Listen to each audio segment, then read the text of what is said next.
had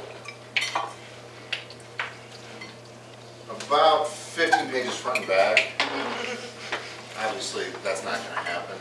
When we're talking about the reality of evil in the world, imagine there's like a doorway and you've got like 3 people that you need to get through the door. You can talk to each and every single one of them and get them through in an orderly fashion. But if you have like 1 million people trying to get through the door, it's just going to be kind of chaotic. Well, I have like 1 million ideas about this idea, so it might be a little chaotic. So every so often I might just go off on something random, and I might just go off on something in particular. So just bear with me.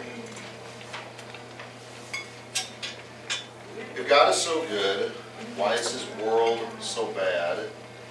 If an all good, all wise, all loving, all just, and all powerful God is running the show, why does He seem to be doing such a miserable job of it? Why do bad things happen to good people? When we talk about questions like that, I think one of the first things that we need to consider is that evil is a huge, huge deal and a huge, huge topic of discussion.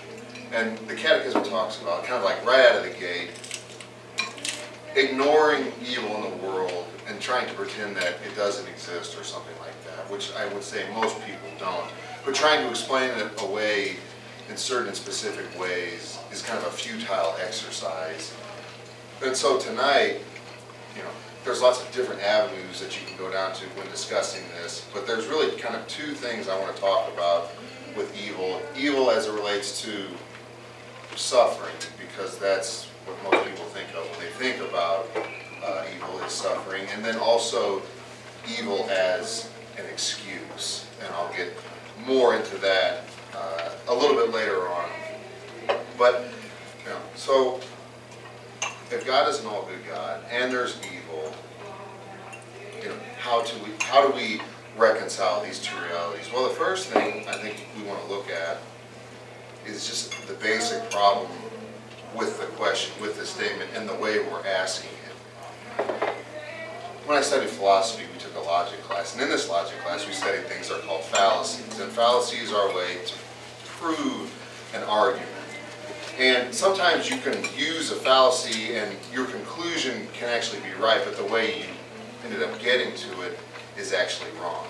Like you can say, there's no such thing as Santa Claus, I've never seen him before, therefore he must not exist. Well, that's a fallacy. If something can't be proven true, then it must be false, and vice versa. Now, the conclusion, Santa Claus is not real, is true, but there are better ways to go about it. In this particular case, evil, if God is all good, yada, yada, yada, it's really engaging in a fallacy. It's called begging the question. And more often than not, people hear, and that begs the question. Well, that means it raises the question. Begging the question means you're assuming the truth of your statement, or the truth of your conclusion in one of your premises. In this instance, that evil is this created entity, thing, and it was created by God. Well, that's not true, and I hope to kind of hack that down a little bit. And so, I think to start with evil as suffering, evil as an excuse, we need to start with like some basics, like some the bare essentials, and we can get kind of on a philosophical level. Evil in itself is not a thing. It's not an entity, it's not a being. There are things that are evil, but as an actual entity, it's not real. I saw a picture once of Jesus and Lucifer in an arm wrestling match. Now, not only is that like it was a stupid drawing, but it's like fundamentally flawed. Jesus and Lucifer are not 2 forces like going at each other, going back and forth. Like the battle's already won. But in the early church, people like St. Augustine had to combat with this idea of dualism, Manichaeism. There's a good presence and there is an evil presence. And the problem with this is that you have all goodness, infinite goodness, and you have all evil, infinite evil. Now, does anyone see the problem with this right out of the gate, from like a mathematical perspective, having an infinite good and an infinite evil. You can't have two infinites. An infinite is all-encompassing. So for one thing to be infinite versus another thing that's infinite, it would knock the other out. So just from that standpoint, there isn't an all evil infinite reality. And so, that's something that we need to consider. But also, we just need kind of a basic understanding of what evil is. And the kind of the philosophical definition of evil is the privation of good, the absence of good. So, for example, take a human eyeball. The eye, the good of an eye is to see. The absence of that good is blindness. And so evil is a physical, so blindness is a physical evil. Is everybody kind of with me on that? The absence of good. And that's really kind of key to everything else that unfolds. But, so that's kind of the basic philosophical, this is what evil is, the absence of good. And so, based off of that, we have to go back to the very, very, very beginning. And that is in Genesis. And this is where we see the origins of evil. So chapter 1, Genesis, 6 days, creation of the Sabbath. Chapter 2, another account of creation. Then you get to chapter 3. Chapter 3 is the fall of man. With the exception of the incarnation narratives, the Paschal narratives, the resurrection, and things like that, you're not going to find scripture that's more important than the first parts of Genesis, particularly chapter 3. And so I'm just going to read a few bits and pieces of it and then kind of break that down and go from there. Now the serpent was more subtle than any other wild creature that the Lord God had made. He said to the woman, did God say to you, you shall not eat of the tree of the garden? And the woman said to the serpent, we may eat of the fruit of the trees of the garden, but God said, you shall not eat of the fruit of the tree which is in the midst of the garden, neither shall you touch it, lest you die. But the serpent said to the woman, you will not die, for God knows that when you eat of it, your eyes will be open, and you will be like God, knowing good and evil. The first part, the serpent. When we talk about the fall, more often than not our thoughts go to the fall of humanity, the fall of Adam and Eve.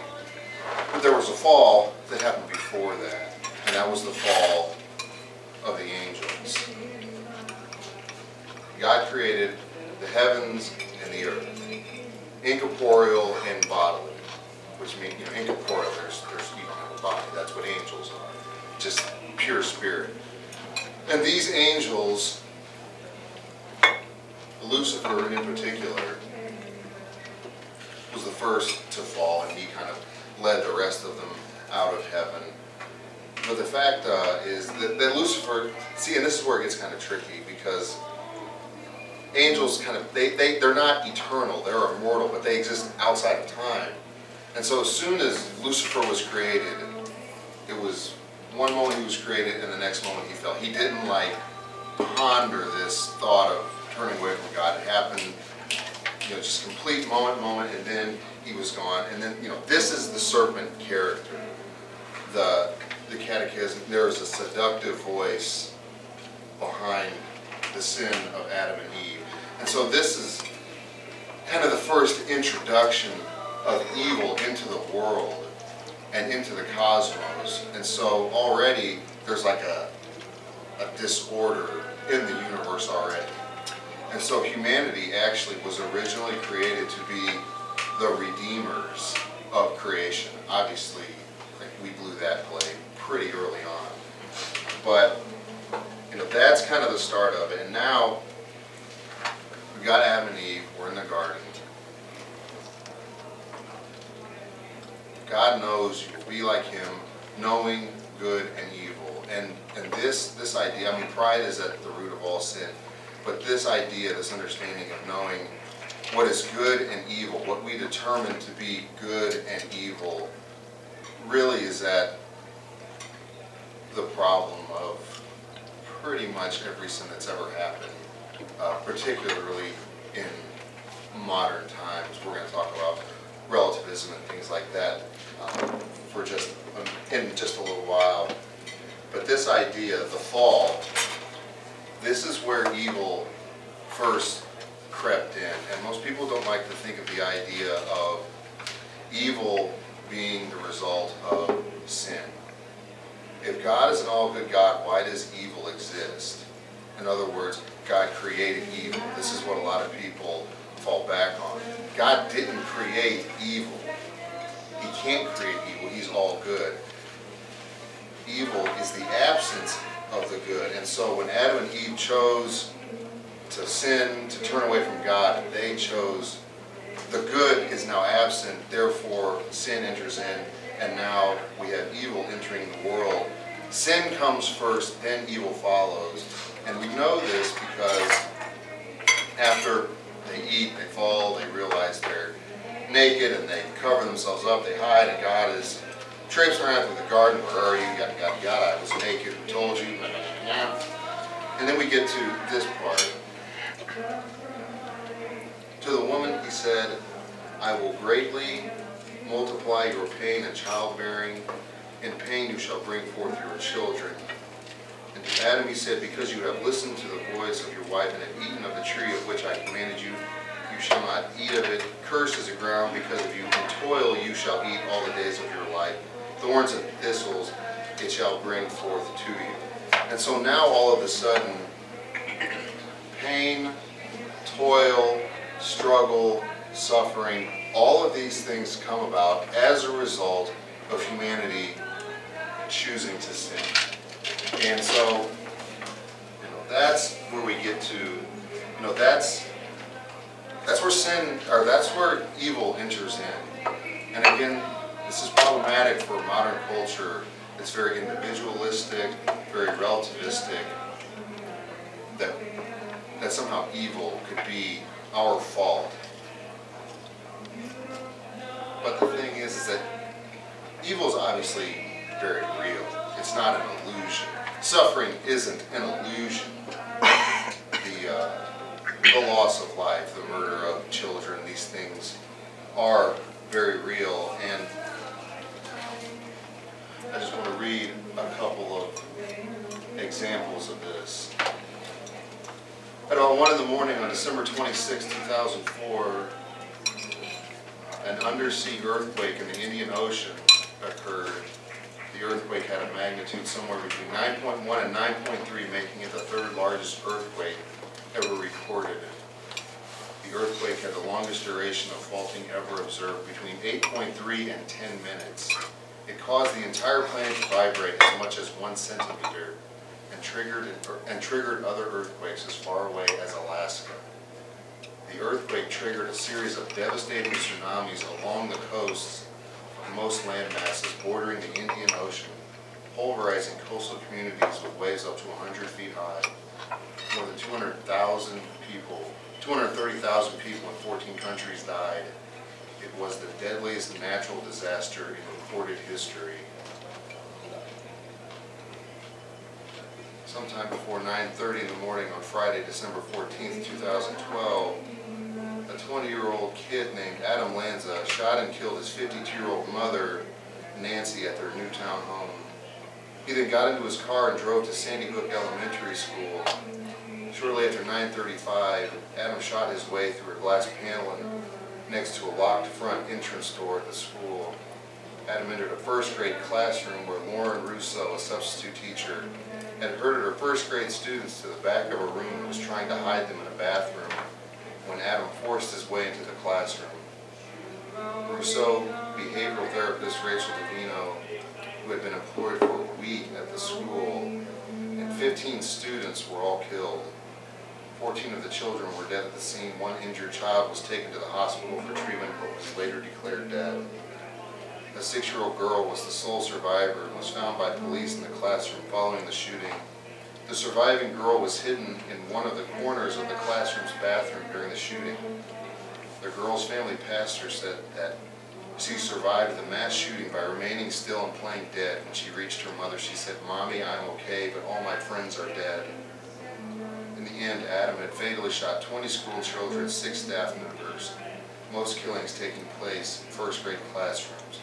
He then shot himself. Evil's real. It exists.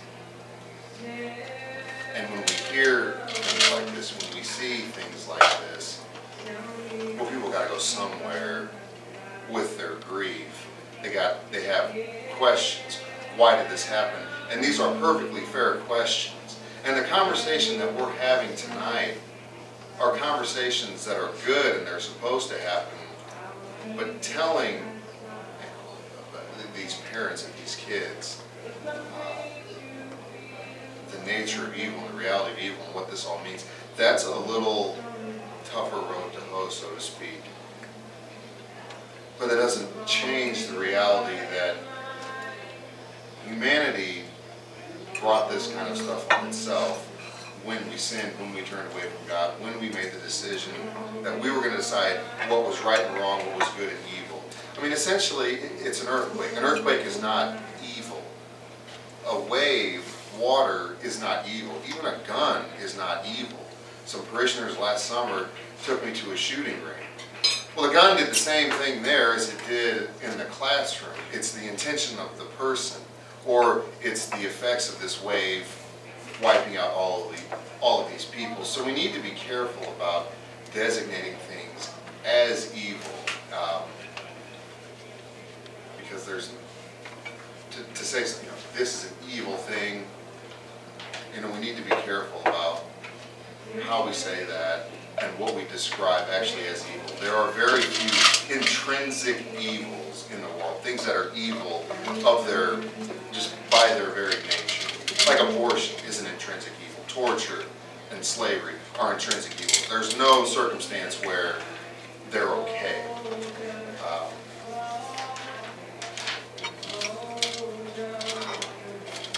I'm going to grab my coat and I'm going to sit down. I'm going to read stories about the tsunami and Adam Lanza. It's like, here's the one I threw on the floor. Oh. Well, the one I didn't throw on the floor to replace the one that's up there, I guess I should say, right? Thanks.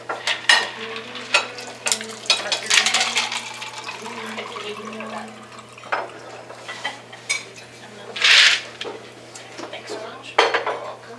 You want another Guinness? You okay? I'm fine. Good lady.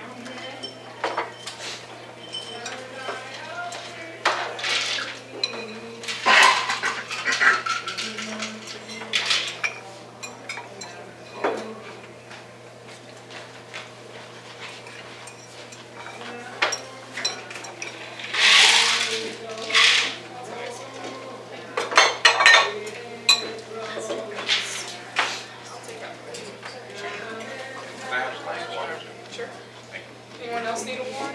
Can I get water for you? Two waters? Okay. You might hand me that glass as well. Get that walked over here. Thank you.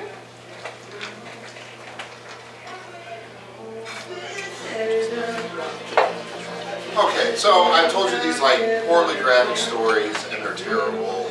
And I'm speaking to a group who's out here on, what is today? Wednesday. It's Wednesday. It's been established. It is Wednesday. It has been established, and this is, so I'm making up all these notes. Like, okay, what do I say? What do I do? All this different kind of stuff like that. And then the same thought kept going back. You're here on a Wednesday night, listening to some jackwagon priest go on about evil. Obviously, I would say your faith is fairly secure. At least right. You were staring him down. You were just. Obviously, like, your faith is secure. But when our faith is secure, when we're more faithful, when we're a little bit more devout,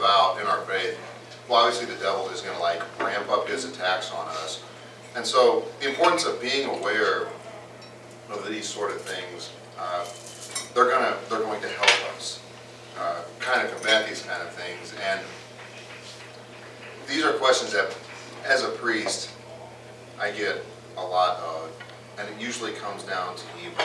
How many of you have ever heard of Peter Kreeft? He's a big-time philosopher, Catholic guy, real sharp, real smart. There's a couple of websites that I really like, and he has a bunch of different articles on it and things like that. But this is kind of like the heart of what I want to talk about tonight. Peter Kreeft says, more people have abandoned their faith because of the problem of evil than for any other reason. It is the greatest test of faith, the greatest temptation to unbelief, and it's not just an intellectual objection. We feel it, we live it, we experience it. The tsunami happened. People we love died. Like, that's happened. Like, we buried loved ones, or we've had fights with friends, or we've had falling out with people, or something like. It's been in our lives. We know it's real. Again, the catechism to deny is futile. But and the point is, no one is exempt from it. Jesus Christ was crucified, and his mom had to watch. Nobody is exempt from it. So, and I can appreciate, maybe people like in the tsunami or people at Sandy Hook Elementary, kind of losing some faith in God because of this just disastrous thing that unfolded before them. But more often than not, I think we use evil as an excuse. We have people like Christopher Hitchens, may he rest in peace. I hope he had some enlightenment towards the end. That was one of his big things against the existence of God, was the presence of evil. And a lot of people might say, well, there's so much evil, and if God is good, then why is there evil? Because they're evil, well, then there's no such thing as God. God doesn't exist. And so, I think, so when I say we use evil as an excuse, that's, I don't know, this is just kind of my own personal, I think we use it more of an excuse than anything. Not to believe, but more importantly, not to convert the way we're living our lives. I want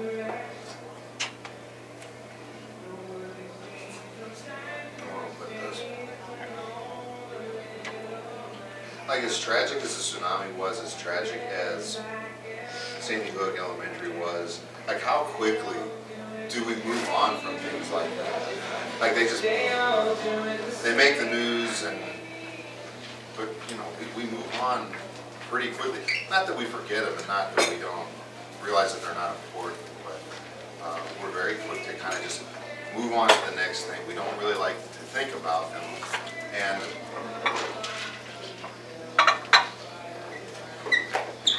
that's actually very similar to our thinking about sin, which is the cause of evil. I'm a big fan of the show Lost. Anybody watch that show? Yeah, it's an awesome show.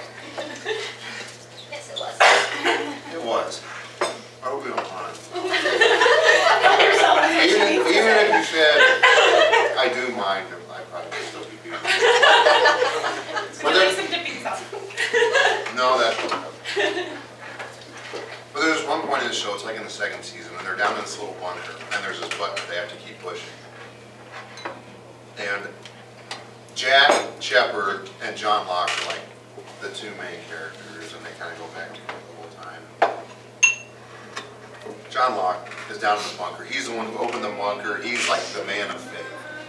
And they're having this argument, and Locke says to Jack, why do you find it so hard to believe? And Jack Shepard says to John Locke, he says, why do you find it so easy? And Locke said, it's never been easy. And that's the thing with Christianity. Jesus of Nazareth, I am the Son of God. I will be crucified. 3 days later, I will be alive. The weight of those claims Christianity should have collapsed under the weight of those claims, but it didn't.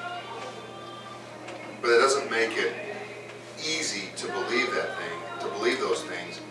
But more than that, what came as a result of that? Jesus establishes his church through the apostles, and the church through the centuries has, through divine inspiration, through divine revelation, through understanding of the scriptures, we've worked out a lot of different things, particularly on morals. That's where most people have a problem with the church, is their teaching on morality. Does anyone seriously have a problem with the church's teaching on like health, like being the poor? No, nobody finds that offensive at all.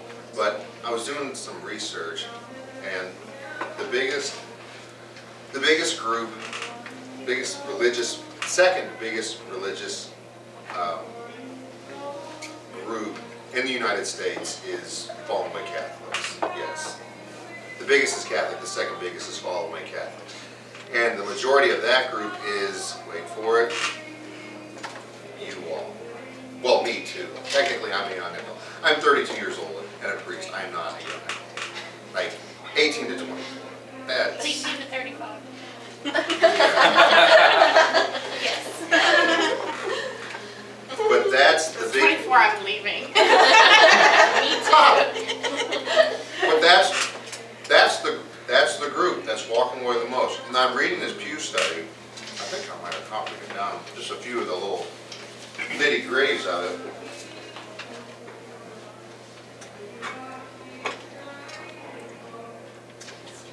Among those becoming Protestants, these are people obviously who left. The most common reasons for leaving were that their spiritual needs were not met by the Catholic Church, 71%, and that they found a religion that they liked more, 70%, that they liked more. They didn't like what the Catholic Church had to say, and so they failed. What do you think the reasons why? What do you think the reasons were why they left? Top 4 reasons. Dissatisfaction with church doctrine. Specifically, birth control, fertility treatments, same-sex marriage. I'm not trying to be crass, but it's always about sex. I mean, it just is. Stay out of my bedroom. That's it. How many people are leaving for the sole reason is that the church is trying to tell them, maybe adultery is not a good idea. Maybe fornication is not a good idea. Maybe, using contraception is not a good idea. Well, church, I'm out. If there wasn't a camera on, I might have used another gesture. But then there's also losing interest in the faith and mass, church scandals, or feeling unwelcomed or judged by the church, which I think, again, goes back to if a priest stands up at a pulpit and says contraception is bad, how dare you judge me? Heroin is bad. When Jesus says, don't judge people, don't condemn them to, eternal damnation or something. You don't know the current situation of that person's heart, their mind, their soul, but it's bad. I'm not judging you. If I kill you and someone says, well, Father, you shouldn't have done that, that wasn't good, well, that's just like an obvious fact. I shouldn't have, put 3 hollow points in your brain. Oh. It's a new phone. I never had a smartphone before, so I don't know what the hell's going on with it. Huh? There's an alarm. That's your passcode, Eddie. What? An alarm?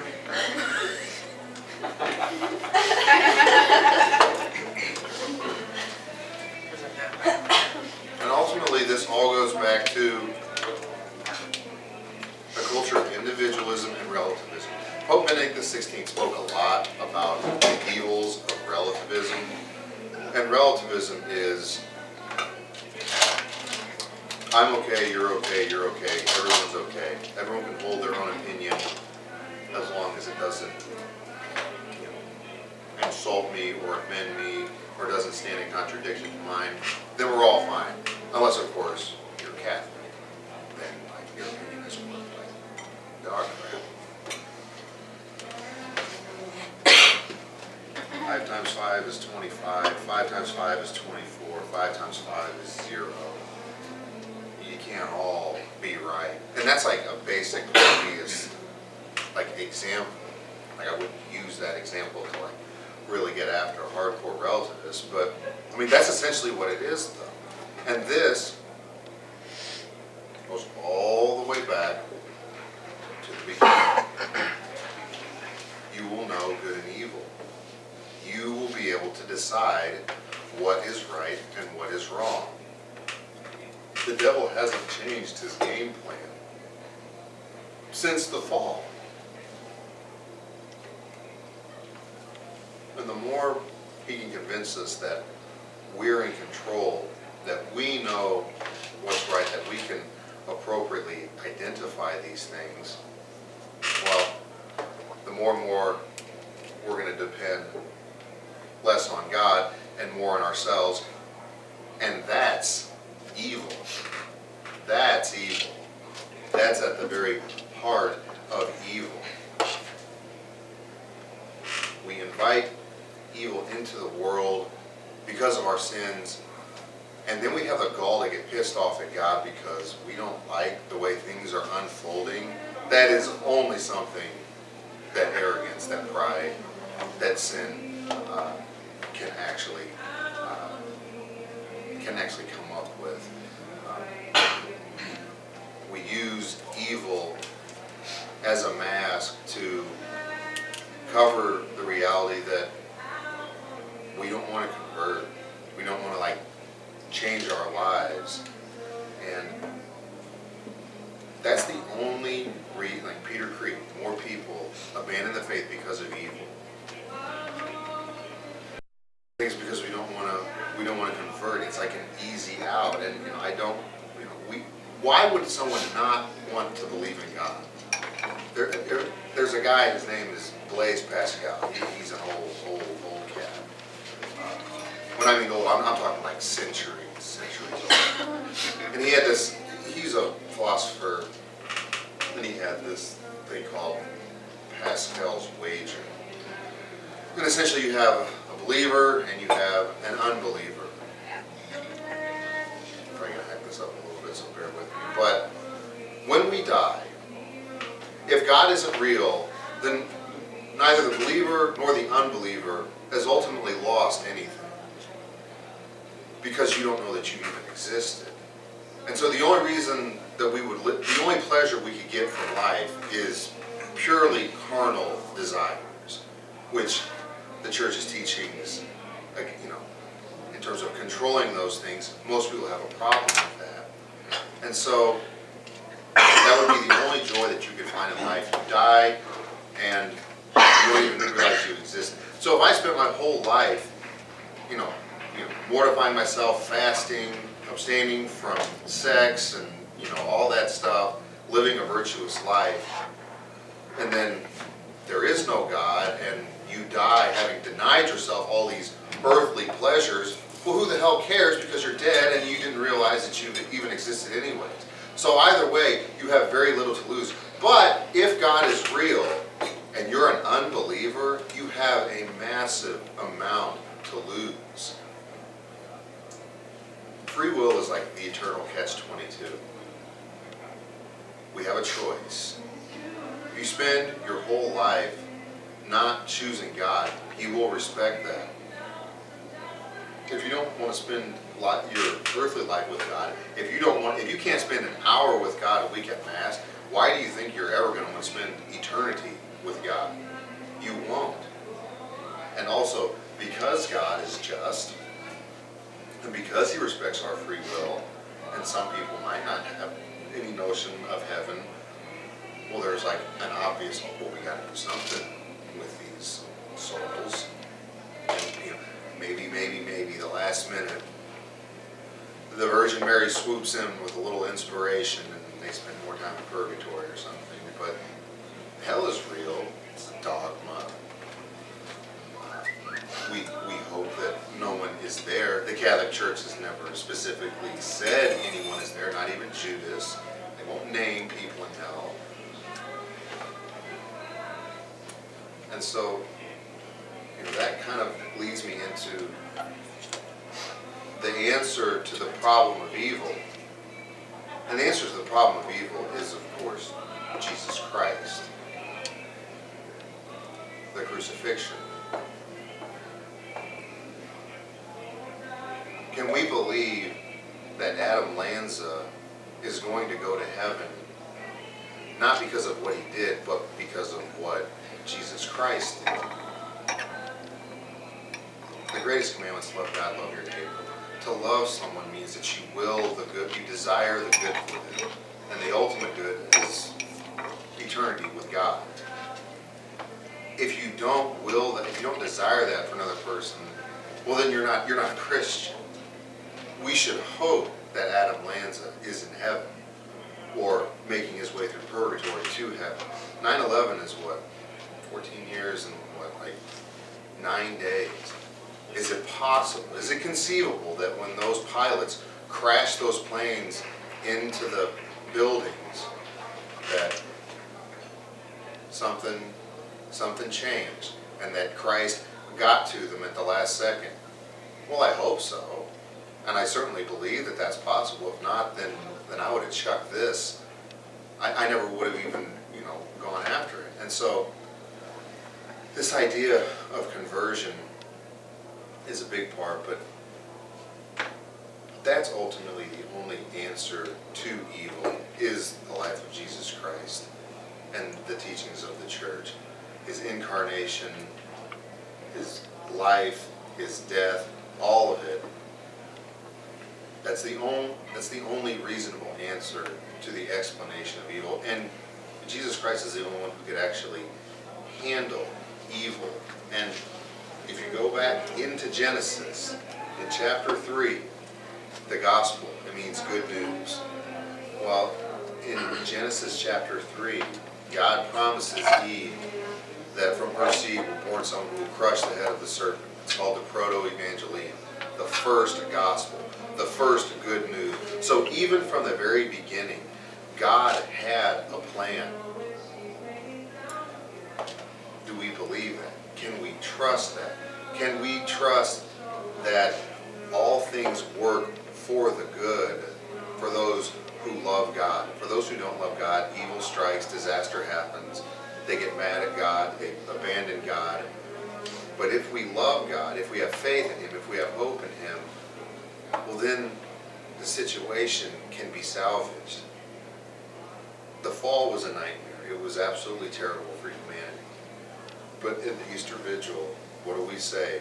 Oh, happy fall, oh, necessary sin of Adam, who earned so great, who lost, how's it going? Who earned so great a Redeemer. The worst thing in human history, we put God on trial when we should have been on trial.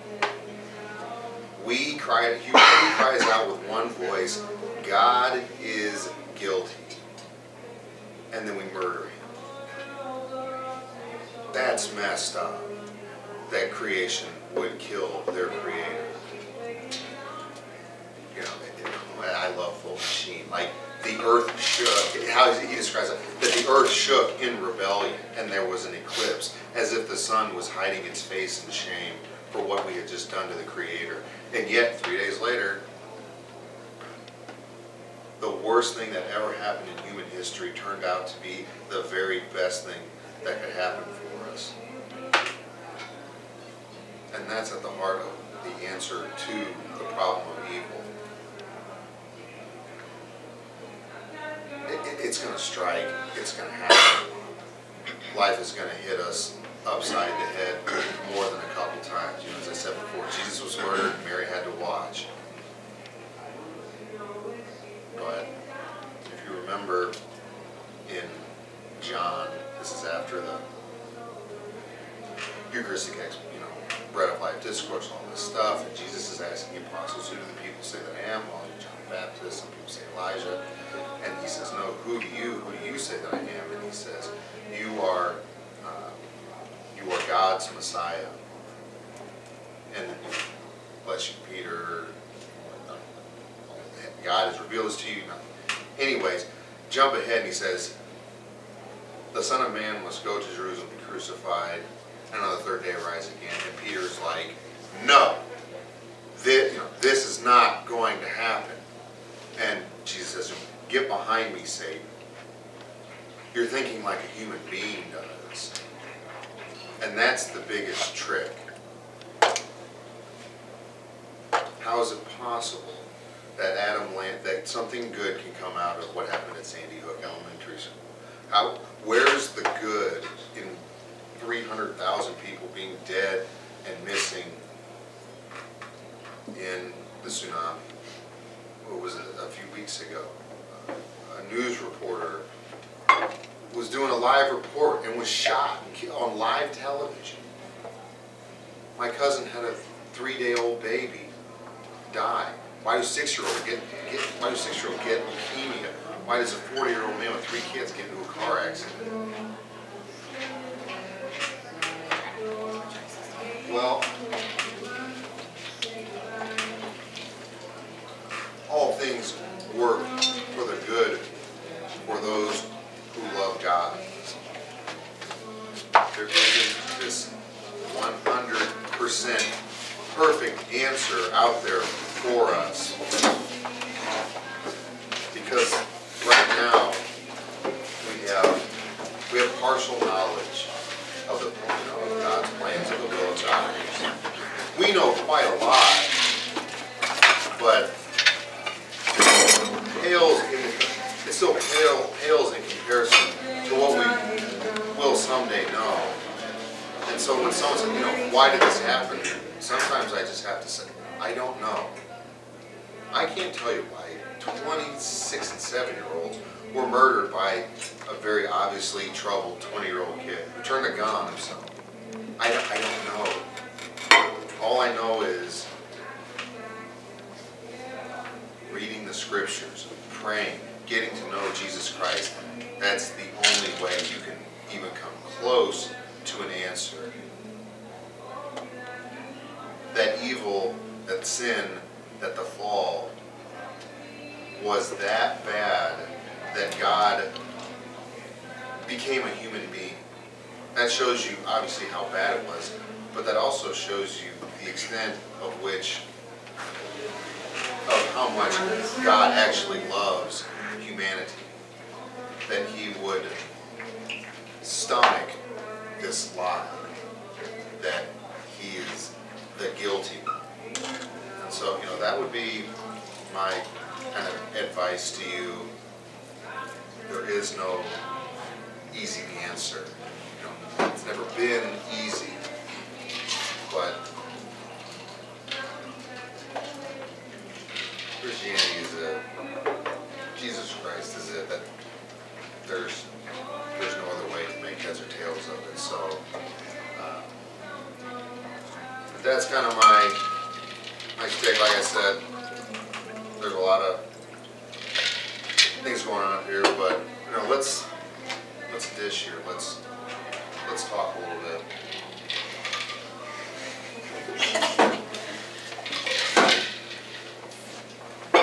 Some questions and clarifications.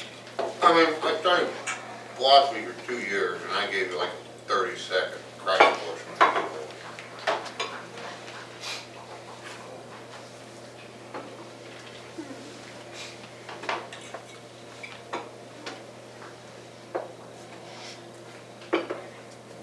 Do you want another Coke? No, I'm good.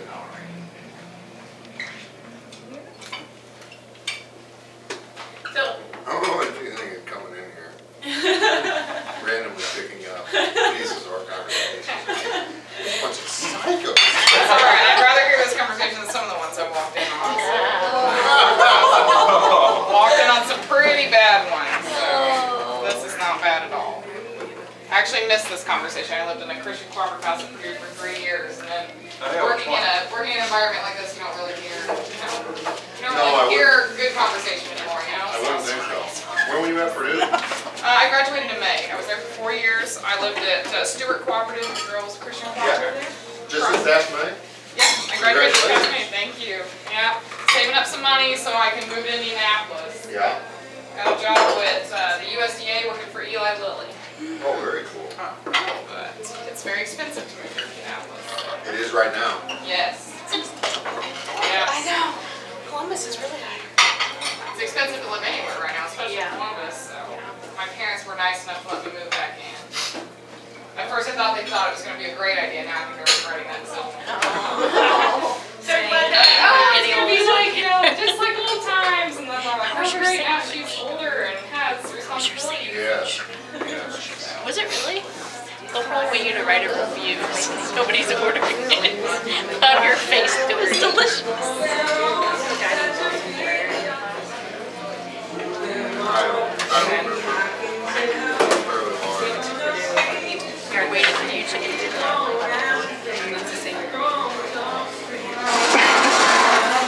Big fun. You were gonna say something?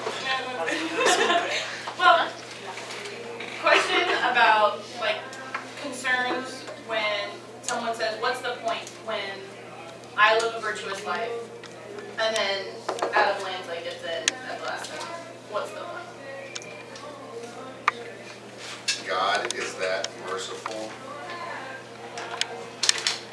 Let me see if I can find it.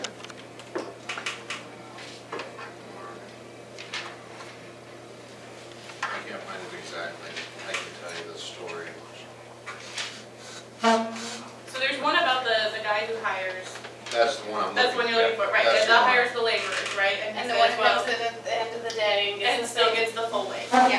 Right, Yes. so familiar, Just like a few I know, weeks it's ago. like 2 Right. weeks ago, but I Yeah. can't tell you where it is. Yeah. making the connection for someone who doesn't believe, who says, well, if God's just gonna do that, then I don't wanna have anything to do with it. Well, God's not gonna just do that. Like I said, you know, God, He appreciates He respects our free will. You can spend your whole life denying God, and when you die. Theoretically. I'm gonna talk about a guy named Dismas here in just a second. But yeah, it's real. Jesus talks about hell a lot. And He lays down some pretty specific things that we need to do in order to avoid the reality of hell. But at the same time, the mercy of God is to such a degree that we can't even begin to comprehend what He's willing to forgive. Now, John Vianney, most people will die as they live. In other words, like the deathbed conversion, while possible, doesn't happen that much. But it does happen, and that's why I wanted to talk about Dismas. Most people don't know who St. Dismas is. They know him by his other name, though, the good thief. The guy who pulled one last job and stole heaven right there at the end. Well, what did he do? What did the one guy ask for? Take us down from here. The other guy said, what did he say? We deserve this. Prayed probably for the first time in his life. Remember me, Jesus, when you come into your kingdom. He didn't ask to be taken down. He didn't ask to be relieved of this suffering. He said, you know, this is what it is. I'm going to take it. I'm going to embrace it.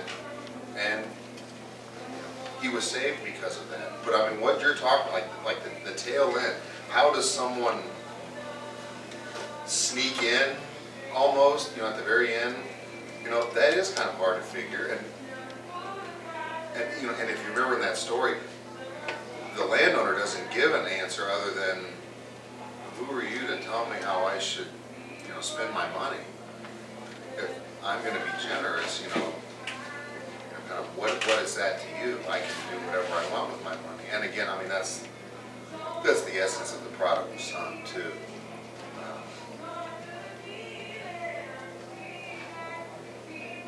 How many nights, you know, did the father probably walk into his house, give one last look to the horizon, see if the son was coming home, and then nothing doing, and then, you know, the son doesn't even get out an apology. The father just runs out, grabs him, and let's start the feast. And so, on the one hand, it's kind of, okay, how do we explain that? But on the other hand, it's like, thanks be to God that, because Adam Lanza can be saved, I know that anybody can be saved, including me. And ultimately, you probably just don't want to spend your whole life, plunking people down into hell. That's just not a very happy existence. And the measure with which you share mercy will be measured out to you. So, when in doubt, I forgive you.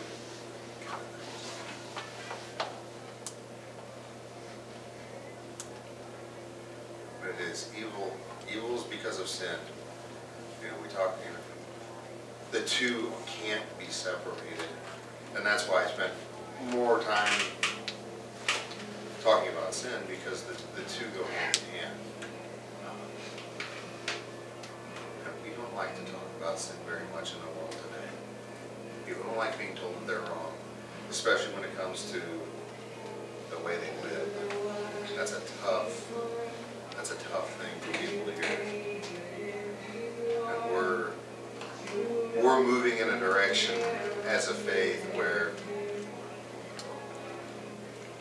like, if there's a line in the sand, like, the line is becoming more and more defined.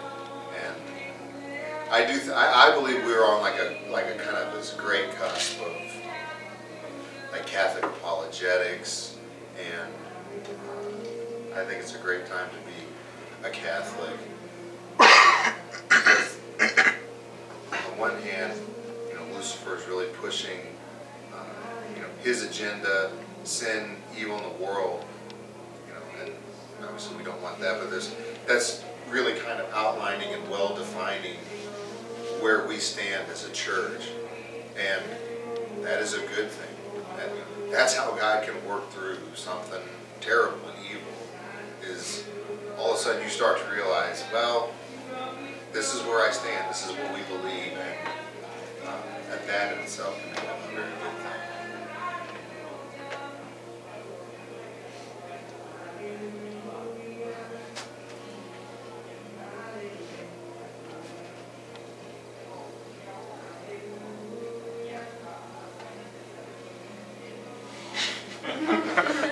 What a good song. But yeah, David's, whatever it is, but Other questions for Father Andy? like I said, catechism, there's a big section starting in 300 something. It talks about the fall, it talks about the scandal of evil, it talks about providence and how God, works through even the most heinous acts of evil, crucifixion, to bring about a good. The thing is you don't want to think about this stuff after disaster strikes, because it's much harder. You took my baby boy, but you want to kind of arm yourself before you, heaven forbid, something like that happen to you. CatholicEducators.org is a website I use a lot. It's my homepage when I open up the internet. It has thousands of articles. It has links to like daily kind of news sources. Actually, they're off for the summer. They're not going to start putting more articles up again for another couple of weeks, I think. But up at the top, they have like culture, art, controversies, all kinds of different things. They have a search engine, so you can be like, oh, G.K. Chesterton, Flannery O'Connor, and those, all these different things. So that is a fantastic website that you can go to. The board, like the staff that oversees that website, is very solid. Not a bunch of goofy stuff. But any other questions that you might have, that's a great place to go to. Obviously, the Catechism is a good place to go, and Matthew, Mark, Luke, and John, they're pretty good too. So I would hit those guys up as well and pray every day, every day.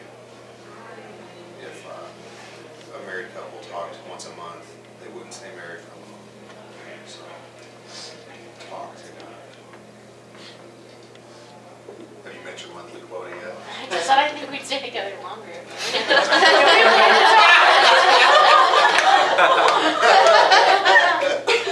Oh, you're pretty good.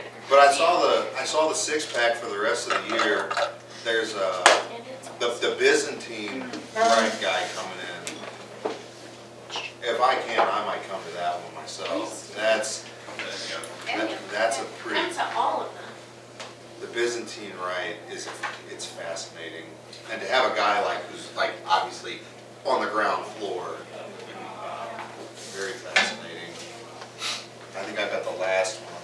Yeah, I was gonna tell you all what the rest of our schedule looks